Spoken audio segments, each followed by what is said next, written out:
주신 하나님의 말씀은 구약성경 54페이지 창세기 35장 9절에서 11절입니다.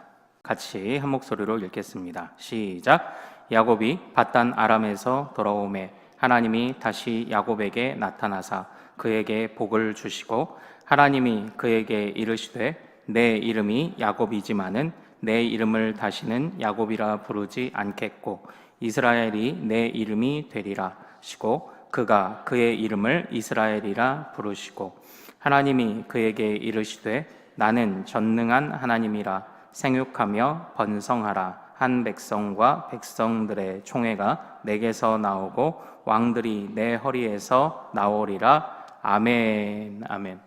자, 우리가 함께 읽은 이 말씀 통해서요, 다시 주신 이름이란 제목으로 오늘 은혜를 같이 나누도록 하겠습니다.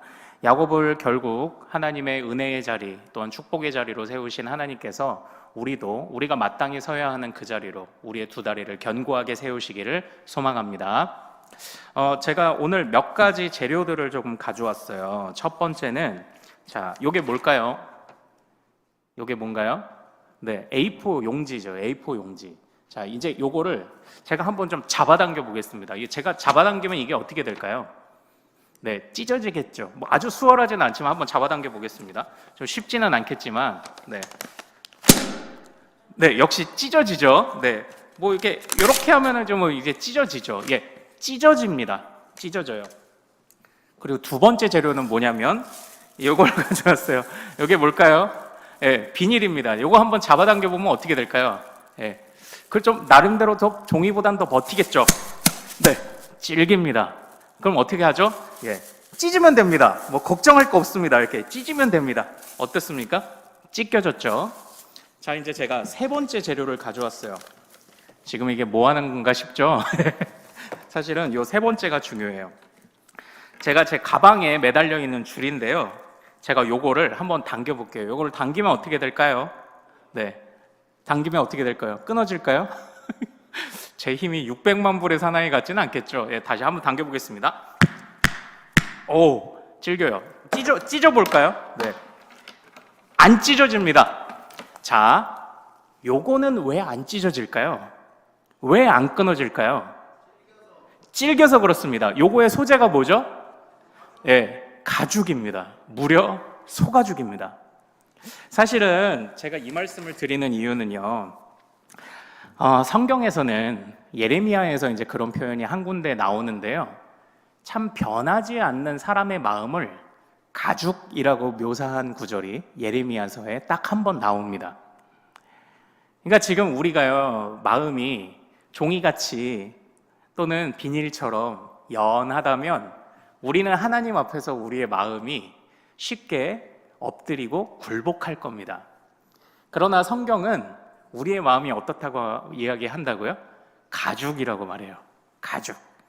참 변하지 않는 사람들의 마음을 가죽이라고 말합니다. 그래서 이 예레미야 그 4장 4절에서요, 너희 마음 가죽을 좀 베어라 하는 거예요. 그러니까 이 가죽은 우리의 힘으로 어떻게 해볼 수가 없어요. 그러나 가죽은 언제 이게 자를 수 있죠? 어떻게? 도구를 쓰면 잘라지죠.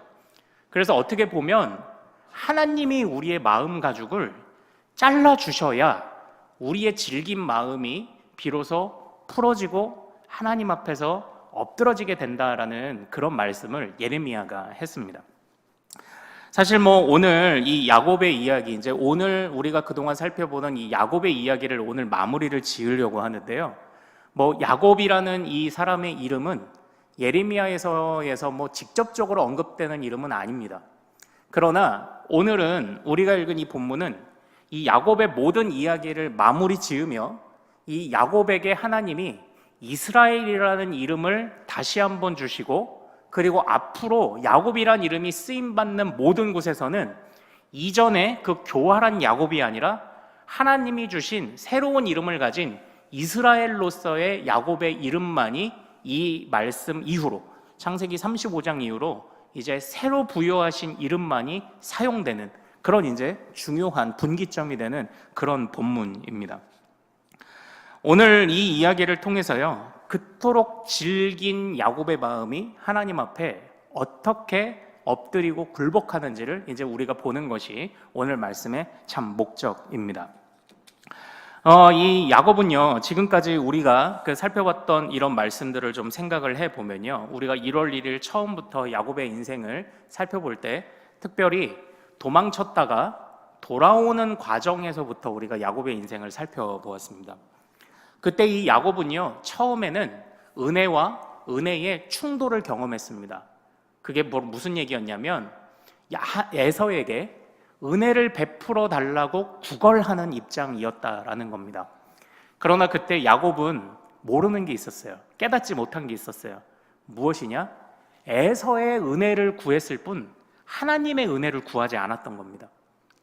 그래서 에서가 은혜를 줄지 안 줄지 긴장하고 두려워했지만 하나님은 어떻게 하시나요? 하나님은 은혜를 구하는 자에게 어떻게 하십니까? 은혜를 주시죠.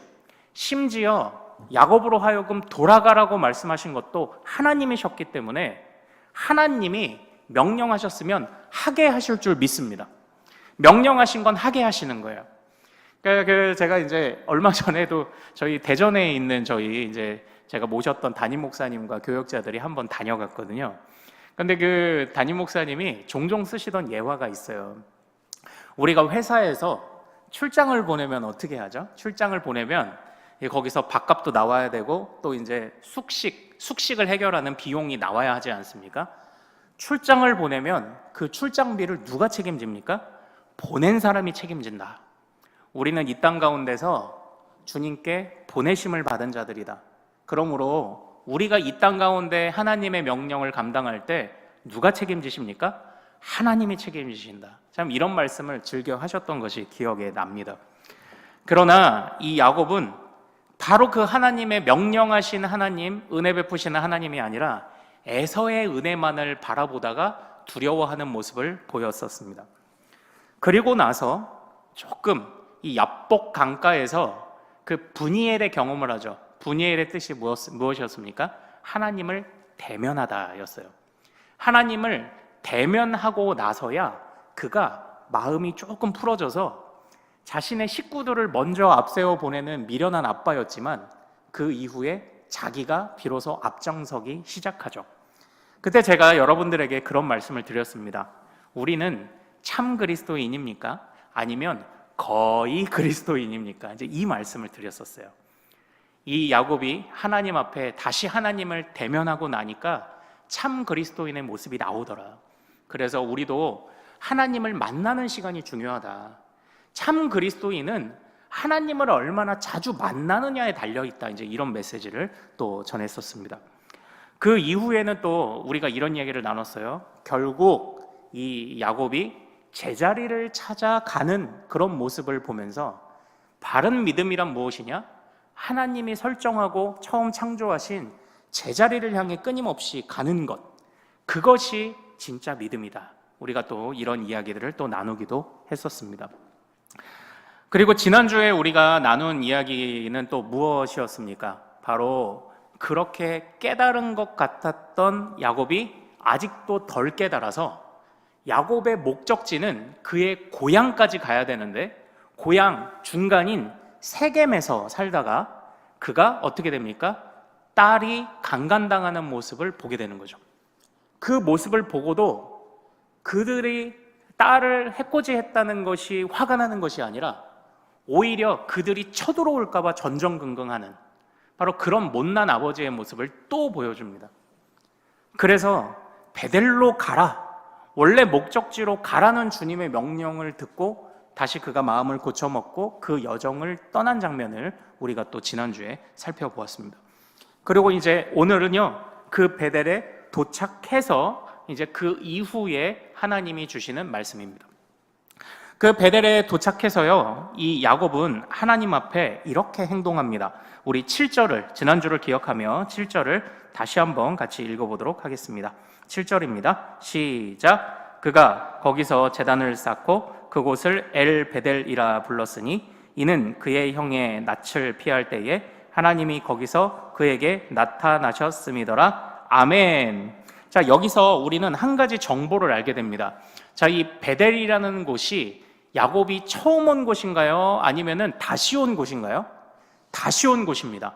이 베델에 처음에 야곱은 언제 왔었습니까? 바로 32장에서 에서 형으로부터 장자의 권리를 빼앗아 도망칠 때 가장 먼저 그가 경험했던 하나님 경험이 32장에 바로 그 하늘 사닥다리인 바로 그 베델이었습니다. 그때에 이미 베델의 경험이 있었던 거예요. 그러나 그가 도망치는 여정을 계속 가는 중에 이 모든 것을 다 잊어버렸죠. 그리고 그가 다시 돌아오라는 명령을 받았을 때 그는 어떻게 보면 지난 하나님의 은혜를 다시 기억하고 더듬어 오는 과정을 거쳐온 거예요. 단순하게 고향으로 오는 것이 아니라 지난 하나님의 은혜를 다시 거슬러 오며 그때 만나주시고 은혜 주셨던 하나님의 마음을 다시 깨닫게 하시려는 그런 하나님의 뜻이 있었던 겁니다. 사랑하는 여러분, 우리도 항상 즐겨하는 이야기가 있습니다. 바로 어떤 사랑을 회복하자? 첫사랑을 회복하자, 이런 이야기들을 많이 하죠. 분명 우리에게도 이 믿음에 뜨거웠던 전성기들이 있을 것입니다. 그런데 어떤 때는 우리가 나도 그랬었는데 라는 마음만 가지고 그냥 우리에게 주어진 시간들을 그냥 이렇게 보내는 그런 모습도 우리 안에 있지 않습니까? 그것처럼 하나님은요, 사실 하나님이 하나하나 만나주셨던 그 모든 은혜를 우리가 잊지 않기를 바라십니다. 어떻게 보면 좋은 믿음이라는 것은요, 하나님이 베푸신 은혜를 잊지 않는 거예요. 하나님이 베푸신 은혜 하나하나 만나주셨던 그 자리를 잊지 않는 게 정말 좋은 믿음이 아닐까요? 하나님은 지금 바로 그런 믿음으로 야곱을 초대하고 계십니다. 그래서 야곱이 그 베델에, 그래서 지난주에 제가 무엇이라고 부탁드렸습니까? 우리가 나름대로 우리의 베델을 좀 쌓아가 보자. 그러면 나중에 우리가 기도하던 자리에 어려운 일이 있을 때 기도를 쌓던 자리에 오면 그 자리에서 앉는 것만으로도 은혜가 될 것이다 라는 제가 이런 부탁을 드렸던 것처럼 이 야곱도 내가 도망치던 첫 번째 순간에 그때 하늘 사닥다리를 보면서 내가 왜 그 하나님을 여태까지 의지하지 못하고 잊고 살았는가를 후회하며 그곳을 다시 뭐라고 불렀습니까? 엘 베델. 베델은 하나님의 집이란 뜻이잖아요. 그러니까 하나님의 집에 여전히 계신 하나님이라고 그렇게 부른 것 아닙니까? 엘 베델이라고 이렇게 불렀던 거죠. 다시 이전에 하나님이 은혜 받았던 때로 돌아오는 거예요. 다시 돌아오게 하시는 것이 이 야곱을 향한 하나님의 그런 계획이었다라는 것이죠. 자, 그런데 그렇게 돌아와서 하나님 여전히 이 자리에 계시는군요 라고 말씀하시는 바로 그 하나님에게 이 그 하나님이 야곱에게 어떤 말씀을 주시는지 우리 같이 한번 보도록 하겠습니다. 우리 9절부터 11절까지 같이 한번 좀 보도록 하겠습니다. 자, 시작. 야곱이 밧단 아람에서 돌아오매 하나님이 다시 야곱에게 나타나사 그에게 복을 주시고 하나님이 그에게 이르시되 내 이름이 야곱이지만은 내 이름을 다시는 야곱이라 부르지 않겠고 이스라엘이 내 이름이 되리라 하시고 그가 그의 이름을 이스라엘이라 부르시고 하나님이 그에게 이르시되 나는 전능한 하나님이라 생육하며 번성하라 한 백성과 백성들의 총회가 내게서 나오고 왕들이 내 허리에서 나오리라. 아멘. 하나님이 야곱에게 이 약속을 주시는 거예요. 근데 이 약속이요, 재밌는 것이 있습니다. 이 약속이 뭐냐면, 자, 우리 창세기 17장으로 가겠습니다. 창세기 17장, 우리 1절부터, 조금 길지만 1절부터 6절까지 한번 읽어보죠. 자, 35장에 이렇게 표시해 두시고 창세기 17장으로 가는 겁니다.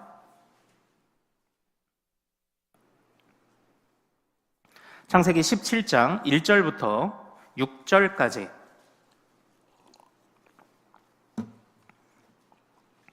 창세기 17장 1절부터 6절까지. 자, 이거는 참고로 아브라함에게 주시는 약속입니다. 우리 같이 한번 한 목소리로 1절부터 6절까지 읽어보죠. 시작.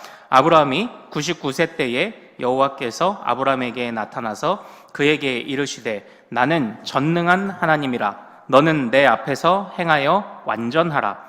내가 내 언약을 너와 너 사이에 두어 너를 크게 번성하게 하리라 하시니 아브라함이 엎드렸더니 하나님이 또 그에게 말씀하여 이르시되 보라 내 언약이 너와 함께 있으니 너는 여러 민족의 아버지가 될지라. 이제 후로는 내 이름을 아브라함이라 하지 아니하고 아브라함이라 하니 이는 내가 너를 여러 민족의 아버지가 되게 함이니라. 내가 너로 심히 번성하게 하리니 내가 내게서 민족들이 나게 하며 왕들이 내게로부터 나오리라. 아멘. 제가 이 17장을 함께 읽자고 여러분들께 부탁을 드린 것이 무엇이냐면 이 17장에 아브라함에게 주셨던 약속이 그 순서 그대로, 토씨는 조금 틀려요. 그러나 그 순서와 의미 그대로 지금 오늘 우리가 읽은 이 야곱에 관한 약속 35장에서 똑같이 반복되고 있는 거예요. 지금 주님께서 지금 다시 돌아와서 하나님, 여전히 계신 나의 하나님이라고 그렇게 고백할 때 그 야곱에게 어떤 약속을 주셨느냐? 그의 조상 아브라함에게 처음 주셨던 그 약속을 그대로 주시는 거라고요. 그러니까 지금 이 야곱을 하나님이 처음에 이제 나는 전능한 하나님이다 하고 이제 나타나셨죠. 그리고 이제 너에게서 많은 자녀들이, 백성들이 나올 거다. 그리고 또 이름을 바꿔주셨죠. 그리고 너에게서 많은 왕들이 나올 거다라고 하며 그의 나라가, 그의 백성들의 나라가 지금 견고하게 세워져 갈 것을 아브라함에게도 주셨고 야곱에게도 주신 거예요. 이것이 의미하는 바가 무엇일까요? 지금 이렇게 남의 발꿈치나 붙잡고 사기치며 교활하며 그가 여러 고생을 하면서도 하나님께 은혜를 입은 것 같지만 또 까먹기 일수인 그 야곱을 그럼에도 불구하고 아브라함의 후계자로 인정하시는 대목이 오늘 이 본문 말씀인 거예요. 그러니까 지금 주님께서요, 이 야곱의 그 교활함에도 교활한 야곱을 자신의 구원의 사역을 이룰 온전한 후계자로 보고 계신다는 게 사실 오늘 말씀의 중요한 핵심입니다. 그 야곱이 뭔데? 그 야곱이 뭐라고? 그 야곱이 얼마나 못된 사람인지 제가 첫 시간에 말씀드렸던 것처럼 아무도 김야곱, 최야곱 이렇게 야곱이란 이름을 짓지 않을 만큼 그렇게 교활하고 못난 사람인데 그 사람이 뭐라고 하나님이 그를 택하시고 지금까지 붙들어 인도하셔서 하나님의 구원의 완성을 이뤄갈 정확한 후계자로 삼으셨냐 이거죠. 여기서 하나님의 은혜가 드러납니다. 여기서 하나님의 은혜가 드러나요. 아무리 미련하고 교활하고 못난 사람도 결국은 그를 하나님께서 인도하시며 바꾸시는 그 하나님의 은혜가 지금 이 본문 안에서 드러나고 있는 줄로 믿으시길 소망합니다. 그 은혜가 우리에게 지금도 미치는 은혜입니다. 그래서 저는 오늘 이 본문을 보면서요, 아브라함에게 주신 약속이 야곱에게 주어졌어요. 이걸 보면서 저는 이걸 이렇게 표현하고 싶습니다. 같이 한번 따라해 볼까요? 하나님의 약속은 영원한 현재이다. 이 말씀을 꼭 기억해 주십시오. 하나님의 말씀은, 하나님의 그 약속은 지나가고 끝나는 게 아닙니다. 하나님이 우리 믿음의 조상들에게 주신 약속은 그 사람에게만 주신 게 아니에요. 우리가 그 믿음의 그 줄기 안에 있기 때문에 그 말씀은 오늘 우리에게도 주시는 말씀이라는 것을 우리가 꼭 기억할 수 있기를 소망합니다. 그때에 하나님의 은혜가 임하는 겁니다. 그때에 하나님의 도우심이 임하는 거예요. 때로는 우리가 여전히 미련하고 넘어지고 이전에 첫사랑 때 고백 못하고 생각 못하고 할지라도 여전히 돌고 돌지라도 주님이 그 자리에 와서 다시 한번 그를 세워주시면서 영원한 현재된 그 말씀을 여전히 야곱에게 주시는 것처럼 우리에게도 하나님의 말씀은 영원한 현재라는 것을 잊지 않기를 소망합니다. 그러므로 우리가 이 하나님의 약속의 말씀들을 읽을 때마다 그 말씀이 우리에게 살아나고 그 말씀이 우리에게 이루어질 줄로 믿습니다. 같이 한번 따라해 볼까요? 하나님, 여전히 계신 하나님, 주의 말씀은 영원한 현재입니다. 우리가 이것을 잊지 않기를 원합니다. 그래서 다시 베델로 그 야곱을 올려 보내시면서 이 이스라엘이라는 이름을 주시죠. 그 이스라엘이라는 이름을 지금 처음 주셨을까요? 아니면 예전에도 주셨을까요? 사실은 예전에도 주셨어요. 그런데 하나님이 그 주신 그 이름을 이 야곱이 잊고 살았죠. 사랑하는 여러분, 우리는 어떤 이름을 가지고 있습니까? 우리는 어떤 이름을 가지고 있죠? 우리의 이름은 무엇입니까? 예. 그러니까 저의 이름은 무엇입니까? 이러면은 김창성 이용할 텐데, 우리의 이름은 무엇입니까? 같이 한번 따라볼까요? 우리의 이름은 그리스도인이다. 우리가 이 이름을 가졌습니다. 하나님의 백성이고 그리스도인이라는 이 이름을 가졌습니다. 이 이름을 우리가 믿음을 고백하는 그 순간부터 우리는 진작에 받았습니다. 그러나 때로는 이 이름이 흐려졌고 지워질랑 말랑했고, 하지만 여전히 우리에게 오늘 다시 이 말씀들을 통해서 이 교활하고 이 약삭 바르고 남의 발꿈치나 잡으려고 했던 바로 이 야곱도 하나님이 다시 바꾸셔서 그에게 한 번 주셨던 그 이름을 잊었던 야곱에게 다시 이스라엘이라는 바로 그 거룩한 이름을 선명하게 새겨주신 것처럼, 하나님이 오늘도 이 영원한 현재된 하나님의 말씀을 붙잡는 우리에게 정말 그리스도인이라는 이 이름, 하나님의 백성이라는 이 이름을 다시 한번 깊게 새겨주실 줄 믿습니다. 자, 그럼 이제 창세기에서 야곱의 이야기가 오늘로서 끝난다고 말씀드렸잖아요. 그러면 이제 앞으로 펼쳐지는 성경의 모든 이야기들 속에 야곱은 언제 등장할까요? 그냥 이스라엘 나라를 말하는 그런 그 호칭으로서 야곱이여 너희가 돌아와라 깨어라, 그렇게 호칭으로서는 언급되는데 야곱의 이야기가 언급되는 일은 사실 그렇게 많지는 않습니다. 첫 번째로 이 야곱의 이야기가 언급되는 때가 언제냐면요, 자, 우리 호세아서로 한번 가볼까요? 자, 우리 구약 성경의 선지서 호세아서로 가보겠습니다. 호세아 12장으로 한번 가보도록 하겠습니다. 호세아 12장으로 한번 가보도록 하겠습니다.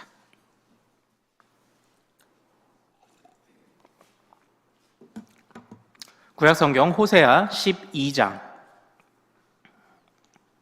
3절에서 5절. 호세아서 12장 3절에서 5절 말씀입니다. 자, 호세아 12장 3절에서 5절 같이 읽겠습니다. 시작. 야곱은 모태에서 그의 형의 발 뒤꿈치를 잡았고 또 힘으로는 하나님과 겨루되 천사와 겨루어 이기고 울며 그에게 간구하였으며 하나님은 베델에서 그를 만나셨고 거기에서 우리에게 말씀하셨나니 여호와는 만군의 하나님이시라. 여호와는 그를 기억하게 하는 이름이니라. 아멘. 이 호세아에서 이 야곱의 일대기가 한 번 언급됩니다. 근데 지금 여기에서 언급되는 이 야곱의 인생은 어떻게 묘사가 됩니까?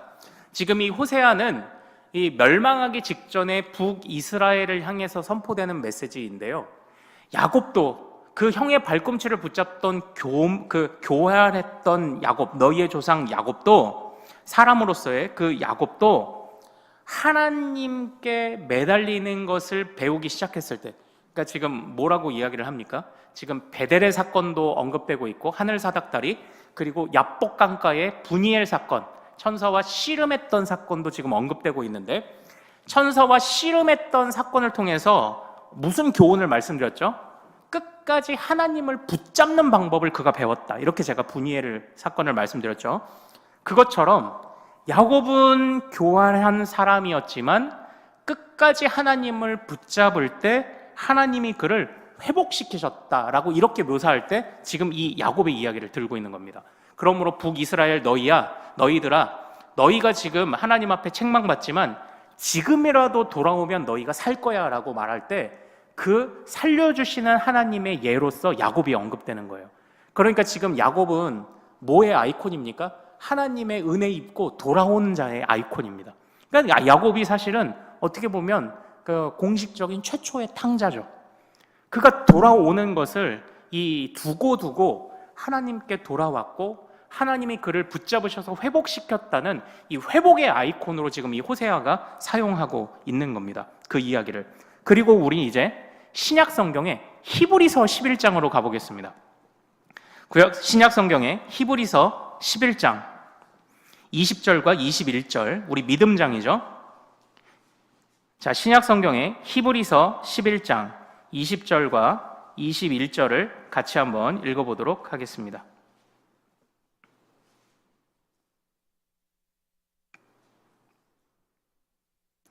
자, 히브리서 11장 20절과 21절 같이 한번 읽겠습니다. 자, 시작. 믿음으로 이삭은 장차 있을 일에 대하여 야곱과 에서에게 축복하였으며 믿음으로 야곱은 죽을 때에 요셉의 각 아들들에게 축복하고 그 지팡이 머리에 의지하여 경배하였으며 아멘. 자, 지금 이 히브리서에서는 야곱의 어떤 모습을 기억하고 있습니까? 그가 믿음으로 하나님의 약속을 따라 자신의 자녀들을 축복했다. 하나님께 받은 명령대로 축복했다라는 것을 지금 말씀하고 있습니다. 이 자녀들을 축복했다. 우리는 다 자녀들을 축복하기를 원하죠. 근데 이 자녀들을 축복했다는 게 무엇을 의미하냐면 오늘 이 창세기 35장에서 하나님이 다시 일깨워 주셨던 바로 그 약속, 아브라함에게 주셨던 약속이 너에게 계승될 것이며 그것은 너의 자손을 통해서 이루어질 것이라는 그 약속을 신뢰하는 믿음의 고백이 무엇이었다? 자녀들을 축복하는 것이었다요. 근거 없는 축복이 아니라 하나님께 근거를 둔 그런 축복이었다는 것을 지금 이야기를 하고 있는 겁니다. 자, 사랑하는 여러분, 우리는 여기서 호세아서에서 다시 돌아온 회복의 아이콘인 야곱과 그리고 말씀을 의지하고 자녀들을 축복했던 히브리서의 야곱의 두 이야기에 공통점을 하나 보게 됩니다. 이 35장까지는 야곱의 이야기가 사실 길게 서술되어 있었습니다. 20장의 거의 후반에서부터 27장 어간부터 야곱의 이야기는 굉장히 길게 서술되어 있어요. 그의 이야기가 자질구레한 것이 다 기록되어 있습니다. 그러나 호세아서도 그렇고 신약 성경도 그렇고 이후 세대에서는 야곱에 대해서 무엇을 기억하죠? 그의 자질구레한 이야기를 기억하고 있지 않습니다. 그가 회복된 이야기와 그가 회복된 이후에 하나님의 말씀을 의지하여 자손들에게 똑같은 축복을 전달했던 이야기를 기억하고 있어요. 우리는 여기서 어떤 교훈을 볼 수 있습니까? 수많은 시간들을 우리가 살아가지만 하나님이 우리 인생에서 우리를 기억하시는 시간은 주님과 동행하는 시간만을 주님이 기억하신다는 거예요. 주님 앞에 엎드렸던 시간만을 기억하시는 겁니다. 나름 우리는 삶을 고군분투하며 살아갑니다. 어렵죠. 그 안에 치열함이 있죠. 그러나 하나님 없는 치열함은 기억되지 못합니다. 하지만 때로는 우리가 미련할지라도 하나님께 우리 인생을 처분해 주시기를 맡길 수밖에 없는 연약함이 있을지라도 주님과 동행하며 주님이 주신 말씀과 약속을 영원한 현재로서 의지하는 그 순간만을 주님이 기억하신다는 거예요. 성경은 야곱에 대해 그것만 기억합니다. 그가 회복됐지. 그 이후에 그가 라반의 집에서 얼마나 고생했고 아이고 인간적으로 고생했네. 아니요. 그런 것들을 성경은 기억하지 않습니다. 그가 하나님 앞에 회복되었던 순간, 그가 하나님 앞에서 다시 그 약속을 의지했던 순간을 성경은 기억하고 있다는 것입니다. 수많은 우리의 인생의 시간들, 그 애쓰던 시간들은 사실 아무것도 아니라고 말하는 것 같습니다. 주님과 동행하지 않으면요. 그러나 주님과 동행하며 주님의 약속을 의지하고 나아가는 모든 순간들을 하나님이 기억하신다는 것을 우리도 믿음으로 그 말씀을 받을 수 있기를 소망합니다. 우리 사랑하는 큰숨의 모든 가족들이 저와 여러분이 주님께 기억되는 인생이 됩시다. 주님께 기억되는 인생이 되어서 우리도 회복을 누려보고 우리도 그 약속을 의지해서 담대하게 다음 세대들과 자녀들을 축복도 해보고 근거 있는 믿음을 가지고 살아가는 우리가 될 수 있기를 소망합니다. 하나님의 말씀은 영원한 현재이기 때문에요, 우리에게 분명히 역사하실 줄로 믿습니다. 도망치던 때에 경험했던 베델, 그러나 다시 고향으로 돌아오며 경험했던 베델, 분명히 둘은 남다른 느낌이었을 거예요. 하나님을 똑같이 경험했지만 한쪽은 도망치는 입장이었고 한쪽은 모든 수고를 마치고 도착하는 입장이었습니다. 분명히 그 느낌은 달랐을 거예요. 그때 여전히 여기에 계신 하나님임을 고백하면서 우리 야곱이 그런 마음을 가졌을 것 같습니다. 사실 이 야곱이 처음 도망칠 때 베델에서 하나님이 그에게 어떤 약속을 주시냐면요, 하나님이 그를 지키시겠다, 먹을 떡과 입을 옷을 주시겠다, 그리고 돌아오게 하실 것이라는 약속을 사실 이미 주셨습니다. 이미 그 약속을 주셨어요. 아마 그 오랜 방황을 마치고 돌아올 때 처음 주님이 주신 약속과 자신이 하나님 앞에 고백했던, 그때 야곱이 뭐라고 고백했냐면, 하나님은 나의 하나님이 될 것이요, 하나님을 인정한다는 뜻이죠. 내가 하나님 앞에 기둥을 세운 이곳은 하나님의 집이 될 것이며 내가 하나님 앞에 소득의 11조를 드리겠습니다, 이렇게 약속을 했었습니다. 그러나 하나님이 주신 약속도, 자신이 하나님께 드린 약속도 다 잊은 세월을 살다가 이제 그가 돌아오게 된 거예요. 돌아오게 되면서 그는 그의 인생 굽이굽이 하나님의 은혜가 미치지 않았던 적이 없었다는 것을 발견하게 되죠. 그리고 다시 돌아오며 다시 경험하는 그 베델에서 다시 기둥을 세웁니다. 다시 그 기둥을 세우고 다시 그곳에 거룩한 기름과 포도주를 부어드리며 자신의 인생을 다 하나님께 드리고 부어드릴 것을 다짐하는 것으로 야곱의 이야기가 끝이 납니다. 사랑하는 여러분, 아무쪼록 또 우리가 나눈 이 말씀과 같이 이미 우리에게 주신 이름, 이미 우리에게 주신 은혜들을 우리가 가슴에 잘 새기고 그 은혜를 놓치지 않고 잘 기억하는 우리들이 될 수 있기를 소망합니다. 그때 우리도 기억되는 이름이 될 줄로 믿습니다. 자, 아무쪼록 이 야곱의 그 이야기를 제가 서두 첫날에 1월 1일에 말씀드리면서 야곱의 이야기의 중요한 핵심을 하나 말씀드렸습니다. 그게 뭐냐면, 교묘하게 그리고 약삭빠르게 살지 않아도 하나님이 다 살게 하신다는 거였어요. 야곱이 만약에 에서에게 장자의 권리를 사지 않았다면 어떻게 됐을까요? 여전히 하나님은 야곱에게 주신 작은 자가 큰 자를 섬기리라는 그 약속을 하나님의 때에 이루셨을 것입니다. 야곱이 그렇게 애쓰지 않고 리브가가 그렇게 쟁취하지 않아도 참 그 하나님이 이루셨을 것입니다. 그러나 그 야곱의 약삭바람이 먼 길을 돌아오게 만들었죠. 또 이제 참 우리도 어떤 부모가 되어야 될 것이냐, 절대 우리는 리브가 같은 부모는 되지 맙시다. 하나님의 약속을 신실하게 기다릴 줄 아는 자녀로 우리가 양육해야지, 하나님이 주신 약속을 의지하는 것은 좋은데 그걸 내 뜻, 내 계획, 나의 때, 내 약삭바른 생각으로 그걸 이뤄가려는 그런 생각 가지면 안 돼요. 자녀를 망치는 겁니다. 그러므로 약삭빠르게 살지 않아도 하나님이 우리에게 입을 옷과 먹을 떡을 다 공급하실 줄로 믿습니다. 우리 그런 하나님을 의지하며 다시는, 이제 야곱은 이제 이 이후에 그 이야기가 뭐 더 나오지도 않지만 이제 그 이후에 우리 믿음의 이제 선배들이 흔들리다가 결정적인 마지막 순간에는 하나님을 더 이상 배신하지 않거든요. 이제 우리도 오늘을 딱 그날로 한번 삼아 봅시다. 하나님이 주신 은혜를 내가 이제는 절대 놓지 않겠습니다. 내가 이제부터는 그리스도인이라는 이름을 흐려지지 않게 내가 정확하게 선명하게 새기고 살아가겠습니다. 오늘부터, 오늘이 바로 그러한 날이 될 수 있기를 소망합니다. 하나님이 우리를 강하게 하실 줄로 믿습니다.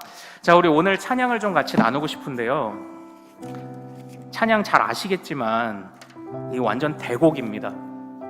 제가 가사를 좀 읽어드릴게요. 내가 걷는 이 길이 혹 굽어도는 수가 있어도, 내 심장이 울렁이고 가슴 아파도, 내 마음 속으로 여전히 기뻐하는 까닭은 하나님은 실수하지 않으신다네. 내가 세운 계획이 혹 빗나갈지 모르며 나의 희망 덧없이 쓰러질 수 있지만 나 여전히 인도하시는 주님을 신뢰하는 까닭은 주께서 내가 가야 할 길을 잘 아심일세. 자, 우리 실수하지 않으시는 하나님을 같이 찬양하겠습니다. 내가 걷는 이 길이, 내가 걷는 이 길이 혹 굽어도는 수가 있어도, 내 심장이 울렁이고 가슴 아파도 내 마음속으로 여전히 기뻐하는 까닭은 하나님은 실수하지 않으신다네. 내가 세운 계획이 혹 빗나갈지 모르며 나의 희망 덧없이 쓰러질 수 있지만 나 여전히 인도하시는 주님을 신뢰하는 까닭은 주께서 내가 가야 할 길을 잘 아심일세. 어두운 밤 어둠이 깊어 날이 다시는 밝지 않을 것 같아 보여도 내 신앙 부여잡고 주님께 모든 것 맡기리니 하나님을 내가 믿음일세. 지금은 내가 볼 수 없는 건 너무 많아서 너무 멀리 가물가물 아른거려도 운명이여 오라. 나 두려워 아니하리. 만사를 주님께 내어 맡기리. 차츰차츰 안개는 걷히고 하나님 지으신 빛이 뚜렷이 보이리라. 가는 길이 온통 어둡게만 보여도 하나님을 실수하지 않으신다네. 내가 걷는 이 길이 혹 굽어도는 수가 있어도 내 심장이 울렁이고 가슴 아파도 내 마음 속으로 여전히 기뻐하는 까닭은 하나님은 실수하지 않으신다네. 내가 세운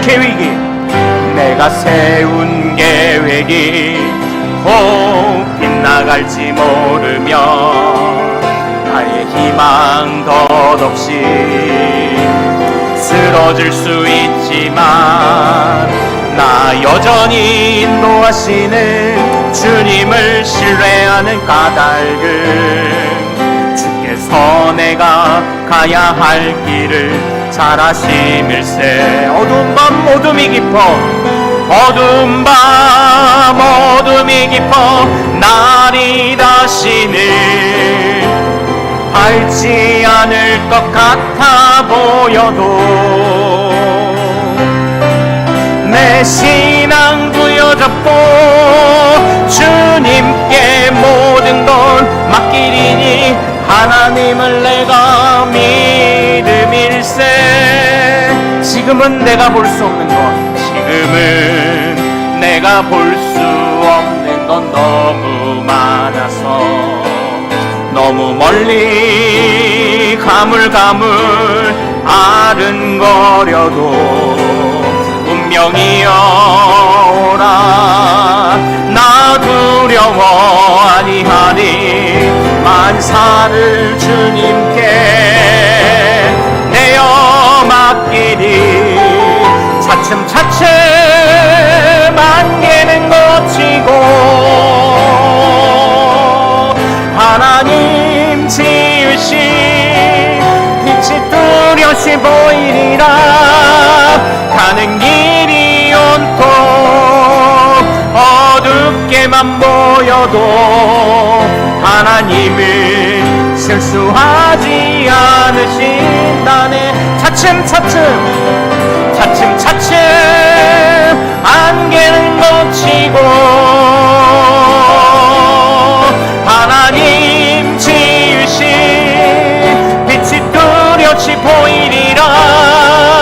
가는 길이 온통 어둡게만 보여도 하나님은 실수하지 않으신다. 차츰차츰 안개는 걷히고 차츰차츰 안개는 걷히고 하나님 지으신 빛이 뚜렷이 보이리라. 가는 길이 온통 어둡게만 보여도 하나님은 실수하지 않으신. 차츰차츰 안개는 걷히고 차츰차츰 안개는 걷히고 하나님 지으신 빛이 뚜렷이 보이리라. 가는 길이 온통 어둡게만 보여도 하나님은 실수하지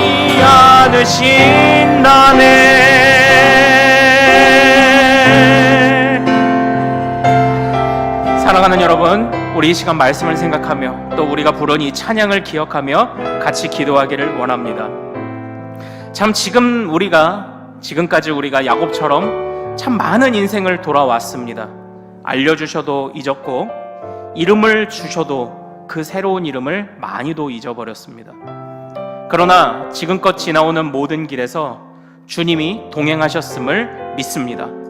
그러하기에 내가 여기까지 올 수 있었음을 믿습니다. 참으로 미련한 순간도 많았겠지만 그러나 실수하지 않으시는 하나님께서 그 모든 걸음 나를 책임져 주셨고 내가 넘어질 때도 아주 엎드러지지 않게 하셨고 그리고 지금은 우리가 여전히 안개 속을 걷는 것처럼 우리가 느껴질지라도 차츰차츰 그 안개는 빛이 비치면 태양이 떠오르면 안개는 사라지게 될 줄로 믿습니다. 주여 우리 눈에 안개를 거두어 주시옵시고 실수하지 않으시는 하나님을 실패하지 않으시는 하나님을 우리가 만나도록 도와주옵소서. 이 찬양을 작곡하신 우리 최용덕 간사님께서 미국에 간증 집회를 가셨을 때 그 오랜 아주 길고 긴 안개 속을 헤쳐나가시는 그런 때가 있었다고 합니다. 그러나 그 안개 끝에 한 표지판이 있었는데 그 표지판에 이렇게 써 있었습니다. 하나님은 절대로 실패하지 않으신다. Jesus never failed. 하나님은 절대로 실패하지 않으신다. 우리가 이 시간 이 말씀을, 이 약속을 다시 한번 붙잡고 담대하게 기도할 수 있기를 원합니다. 실수하지는 않으시는 하나님을 한결같이 의지하는 우리가 되도록 우리 주의 이름 크게 한번 부르고 같이 기도합니다. 주여!